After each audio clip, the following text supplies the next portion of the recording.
Fridge తెరిచిన వెంటనే వస్తువులన్నీ కలిసిపోయి ఉంటాయా? చిన్న ప్యాకెట్లు, కూరగాయలు అన్నీ గందరగోళం. స్పేస్ అంతా వృధా అవుతుంది కదా.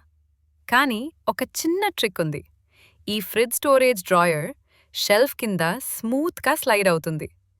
అదనపు స్పేస్ వెంటనే వస్తుంది. వస్తువులు ఈజీగా కనిపిస్తాయి. ఫ్రిడ్జ్ క్లీన్గా ఉంటుంది. డైలీ యూజ్కి పర్ఫెక్ట్. నేను వాడుతున్నది ఇదే. లింక్ని బయోలో పెట్టాను.